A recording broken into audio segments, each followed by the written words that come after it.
शिकारपुर में आफाक अली जी रिपोर्ट मुताबिक हदिया ट्रस्ट खिलाफ औरतुन सरापा एहतजाज इंचार्ज ज़ुबैर संजरानी ते रिश्वत वठण जा इल्ज़ाम तदारक न थियण ते अदालत जो दरख़्वास्त करण जो चिता तालके शिकारपुर तालके जे मुख़्तलिफ़ ॻोठ मच्छर लोहर पीर बख्श लोहर अकरम लोहर गोचा सुंदरानी जे रहायशी औरतुन सोनारी फरीदा गुलज़ादी मीरज़ादी बेनज़ीर सीमा अनिला ज़रबानू ऐं ॿियनि रीजनल प्रेस क्लब शिकारपुर ते पहुची हदिया ट्रस्ट खिलाफ एहतजाजी मुज़ाहिरो करे इंचार्ज ज़ुबैर संजरानी खिलाफ उपॾारींदड़ नारेबाज़ी कई ऐं हटायो हटायो ज़ुबैर संजरानी खे हटायो जा आवाज़ प्रेस क्लब में गूंजंदा रहिया जॾहिं त मुस्तहक़ औरतुनि सहाफ़ियुनि अॻियां दाहींदे चयो त हदिया ट्रस्ट जो इंचार्ज ज़ुबैर संजरानी पंहिंजे मनपसंद माण्हुनि खे कणिक नलका ऐं ॿियो सामान ॾेई रहियो आहे ऐं रिश्वत एवज़ मनपसंद औरतुनि ऐं मर्दनि खे टोकन जारी करे थो।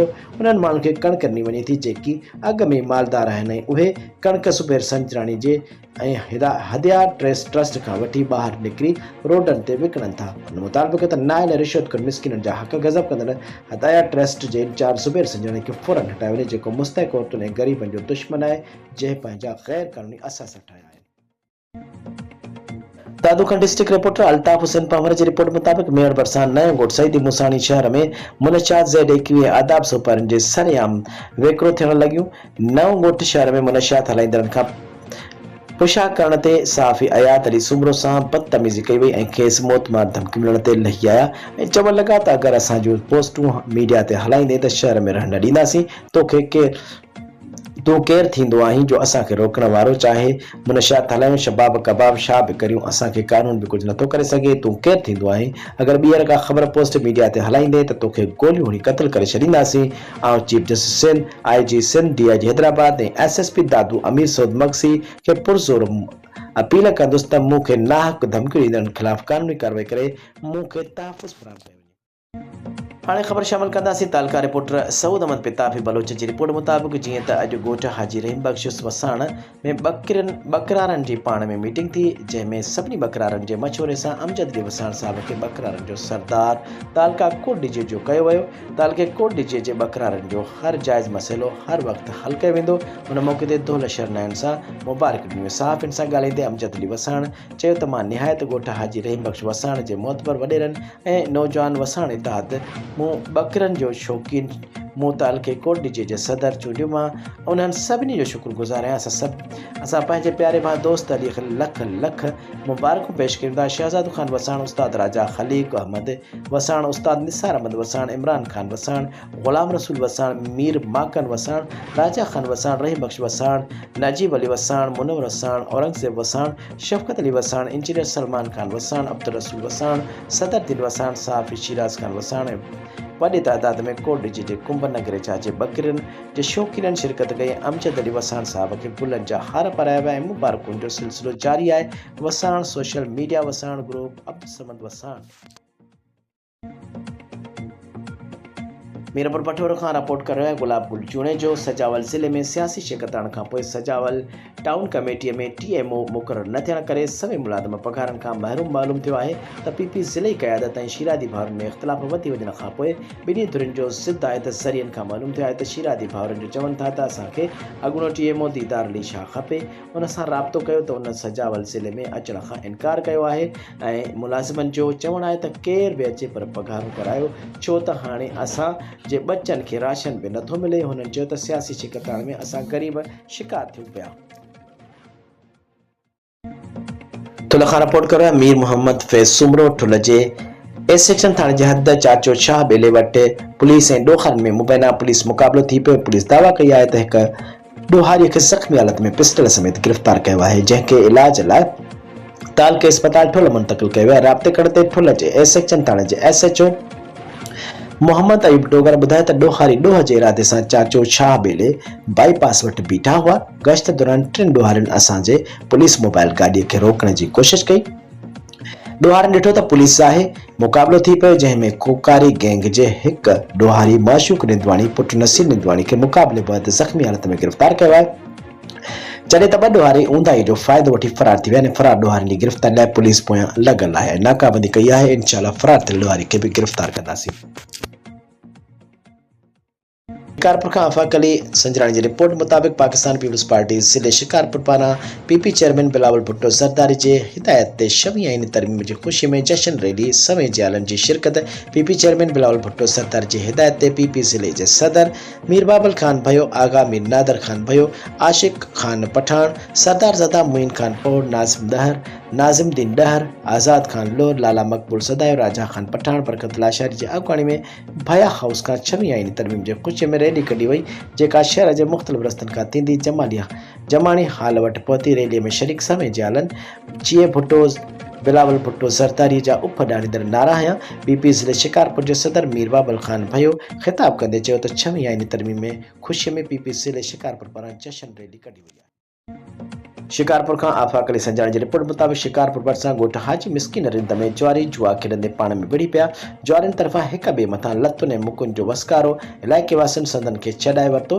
होॾां इलाइक़े वासियुनि जो चवणु आहे त ज्वारी रोज़ हिते जुआ खेॾंदा आहिनि ऐं उहो रोज़ जो मामूल आहे। उन गंदे अमल खां ॻोठ वारा तमामु घणो परेशान आहिनि। मस्जिदनि आस पास बि रोडनि जे रस्तनि ते ज्वारी जुआ जो इहो गंदो अमल टास जे रांदि खेॾंदा आहिनि। असांजा नंढड़ा ॿारड़ा बि ग़लति कम में शामिल थियनि था।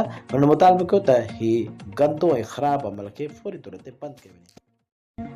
दादू खान डिस्ट्रिक्ट रिपोर्टर अल्ताफ़ हुसैन पावर जी रिपोर्ट मुताबिक़ मेहर तालुके में वधंदड़ बदअमनी ख़िलाफ़ मेहर शहर जे शहरियुनि पारां अॼु एहतजाजनि तौर पुलिस जे DSP SHO जे ग़ाइबाना जनाज़ा निमाज़ पढ़ाई वई। उन मौक़े ते शहर जे सियासी तौर समाजी शहरियुनि वॾे अंक में शिरकत कई। उन मौक़े ते शहरियुनि मीडिया अॻियां दाहींदे चयो त चोरियूं धाड़ा फुरूं रोज़ जो मामूल बणियल आहिनि। हिते केर बि महफ़ूज़ न आहे। SSP दादू हाणे अमन क़ाइमु कराइण में नाकाम थी चुको आहे। असीं IG सिंध DIG हैदराबाद खे पुरज़ोर अपील कंदासीं त अमन क़ाइमु कराइण में नाकारा बणियल DSP ऐं SHO खे फौरी तौर ते हटाए उन जी जाइ ते के ईमानदार ऑफिसर मुक़ररु करे शहर जो अमन बहाल कयो वञे, न त ॿी सूरत में एहतजाजनि जो सिलसिलो जारी रखियो वेंदो।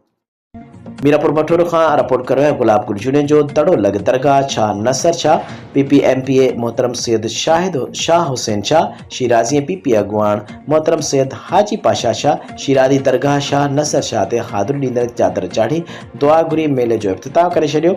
रमज़ान सुमरो पारां आयल महबूब महिमान खे सिंध जी सकाफ़त पटको ॿधायो वियो।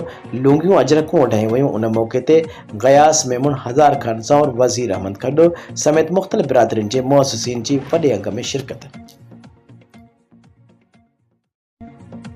सजावल ज़िले में सियासी शिकत आणण खां पोइ सजावल टाउन कमेटीअ में TMO मुक़ररु न थियण करे सभई मुलाज़िम पघारनि खां महरूम मालूम थियो आहे त PP ज़िले क़यादत ऐं शीरादी भाउरनि में इख़्तिलाफ़ वधी वञण खां पोइ ॿिन्ही धुरियुनि जो ज़िद आहे त सरियनि खां मालूम थियो आहे त शीरादी भाउरनि जो चवनि था त असांखे अॻूणो TMO दीदार अली शाह खपे।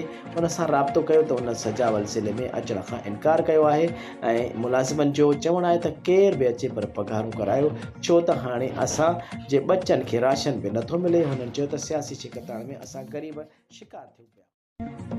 जरवार का खबर शामिल कंदासीं त मुस्कान रानी साहिबा जे पहिरीं सालगिरह जी तकरीब अॼु ॻोठ सरदार हाजी मोहम्मद यूसुफ अमनाबाद में सहाफ़ी अमजद हुसैन जरवार जे बहादुर न्याणी मुस्कान माजिद जरवार साहिबा जी पहिरीं सालगिरह वॾे जोश ऐं जज़्बे सां मल्हाई वई।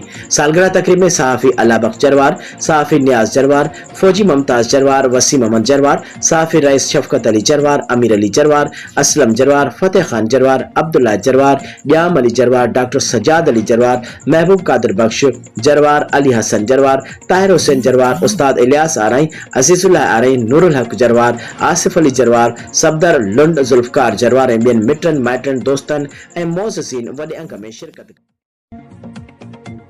डीए खां रिपोर्ट करियो है गुलाम अली खोसो। डीए शहर में पाक आर्मी ऐं सिंध पुलिस जे हक़ में शहरियुनि ऐं सिविल सोसाइटी जे माण्हुनि पारां इज़हार यकजहतीअ में पाकिस्तान जो झंडो ऐं हथनि में प्ले कार्ड खणी पाकिस्तान जिंदाबाद, पाक आर्मी जिंदाबाद जा नारा हणी रैली कढी वई। पाकिस्तान जी टीम ह्यूमन राइट्स जे चेयरमैन इसाक अमन शेख साहब जी हिदायतुनि ते रैली में अॻुवाणनि अली गुलाम खोसो, गुलाम मुश्तबा खोसो, रईस बाबर जमाली, फौजी असलम खोसो, सरदार जान मोहम्मद खोसो, लालचंद कोहली ऐं ॿियनि वॾे तादाद में शिरकत की। जॾहिं त रैली ॾेई डीए शहर जे मेन बाज़ार ऐं मुख़्तलिफ़ चौकनि खां थींदी civil social media centre Sindh ते पहुती, जिते हुननि पाकिस्तान जिंदाबाद, पाक आर्मी जिंदाबाद ऐं सिंध पुलिस जिंदाबाद जा नारा हणी मीडिया अॻियां ॻाल्हाईंदे चयो त असांजे मुल्क ऐं उन जे इदारनि जे ख़िलाफ़ ॻाल्हाईंदड़ गद्दारनि खे ॿुधाइण चाहियूं था त असां पाक आर्मी ऐं सिंध पुलिस सां हर महाज़ ते गॾु आहियूं, कंहिंखे बि बख़्श न कयो वेंदो ऐं असां दुआ गो आहियूं असांजो मुल्क हमेशा शाद आबाद रहे, हर कदम तरक्की तरफ़ रहे। खैबर खां रिपोर्ट कर रहियो आहे अज़ीज़ गुल खैबर। जमियत उलमा इस्लाम ज़िले मटियारी जे नए आमला जो ऐलान करे छॾियो। जमियत उलमा इस्लाम ज़िले मटियारी जे अमीर हाजी सारंग खान मंगवाणो जन जी मुशावरत सां जमियत उलमा इस्लाम ज़िले मटियारी जे जनरल सेक्रेटरी मौलाना रजब अली नूह पोटो जमियत उलमा इस्लाम ज़िले मटियारी जे नए आमला जो ऐलान करे छॾियो, जंहिं मुताबिक़ सरपरस्त अव्वल मौलाना नसरुल्लाह खैबर, सरपरस्त 2 हाफिज़ बादल मेमन, अमीर हाजी सारंग मंगवाणो, नायब अमीर अव्वल शेखुल हदीस मौलाना अब्दुल कुद्दूस मेमन, नायब अमीर 2 मौलाना मुफ्ती गुलाम हुसैन मंगवानो, नायब अमीर 3 मौलाना अहमद अली खासकिली, नायब अमीर 4 मौलाना शिराज मेमन, जनरल सेक्रेटरी मौलाना रजब अली नूहा पोटो, जॉइंट सेक्रेटरी अव्वल सलीम सिंधी, जॉइंट सेक्रेटरी 2 मौलाना अहमद जाहिद मेमन, जॉइंट सेक्रेटरी 3 मौलाना शाहिद हुसैन खासकिली, जॉइंट सेक्रेटरी 4 साहब डिनो वरिया, प्रेस तर्जमान हाफिज निसार अहमद समो, सालार मोहम्मद यासीन समो, खजानची अल्लाह डिनो सुमरो ऐं कोऑर्डिनेटर अबरार अहमद राहू जो जन खे चूंडियो। नौशर फिरोज खान रिपोर्ट कर रहियो आहे ज़ुल्फ़कार ट्रगड़। नौशर फिरोज वेझो कचे जे देह खोखर जे रहवासियुनि जो 4 एकड़ ज़रई ज़मीन जे कब्ज़ो करण ऐं बासरनि पारां संगीन नतीजा भोगण जूं धमकियूं ॾियण वारे अमल ख़िलाफ़ मुतासिरनि एहतिजाजी मुज़ाहिरो कयो, जंहिंजी अॻुवाणी अब्दुल लतीफ़ सोलंकी, अब्दुल वाहिद सोलंकी, अब्दुल हकीम सोलंकी ऐं ॿिया करे रहिया हुआ, जिते हुननि जो चवणो त असांजे देह खोखर में तक़रीबन 24.5 एकड़ ज़रई ज़मीन आहे, जंहिं मां 4 एकड़ ज़रई ज़मीन ते बासरनि पारां कब्ज़ो कयो वियो आहे ऐं असांखे ज़रई ज़मीन ते अचण खां पिणु रोके छॾियो आहे। ज़मीन ते वञण जी सूरत में कूड़ा केस दाख़िल करण ऐं मौतमार धमकियूं ॾिनियूं पियूं वञनि। हुननि इल्ज़ाम हणंदे चयो त असांजी ज़रई ज़मीन ते बासर मंज़ूर हुसैन चांडियो, जुमो चांडियो, अकरम कलोड़ो ऐं ॿियनि नामालूम माण्हुनि सां गॾिजी 4 एकड़ ज़रई ज़मीन ते कब्ज़ो करे छॾियो आहे ऐं हाणे हर ॾियारे बठा अॻिते करे वधीक ज़मीन ते कब्ज़ो करण जी कोशिश करे रहिया आहिनि ऐं असां अहिड़े मामले जूं शिकायतूं हद जे थाणे ते पिणु कयूं आहिनि ऐं वकील मार्फत अदालत सगोरीअ में दरख़्वास्त ॾिनी आहे, जंहिं बावजूदि हू ॾाढो ॾेखारे रहिया आहिनि। असां ग़रीब मिसकिन पोरित मज़दूर हर हारी आहियूं ऐं असां सां नाइंसाफ़ी कई पई वञे। हुननि सिंध हुकूमत घरू वज़ीर ज़ियाउल हसन लंजार, IG सिंध, DIG शहीद बेनज़ीराबाद, SSP नौशर फिरोज, DSP मोरो समेत वस वारनि खां मुतालबो कयो त मज़कूरा मामले जो नोटिस वठी कब्ज़ो ख़त्म कराए मुलविसनि ख़िलाफ़ कानूनी कार्रवाई करे असांखे इंसाफ़ ऐं तहफ़ुज़ फ़राहम कयो वञे। ॿी सूरत में थींदड़ नुक़सान जा ज़िम्मेवार मज़कूरा माण्हू ऐं इंतिज़ामिया हूंदी। शिकारपुर रिपोर्टर आफाक अली संजरानी की रिपोर्ट के मुताबिक जिला शिकारपुर जिला चेयरमैन 17 महीने होने के बावजूद अभी तक मजदूर और यतीम गुजार अलाउंस की किस्त नहीं मिली। बड़े अरसे से ज़क्वात चेयरमैन की ऑफिस बंद होती है। चारों तहसील अवाम चक्कर लगा के मायूस होकर लौट जाते हैं। एक लाचारी ज़क्वात चेयरमैन कोई पूछने वाला नहीं।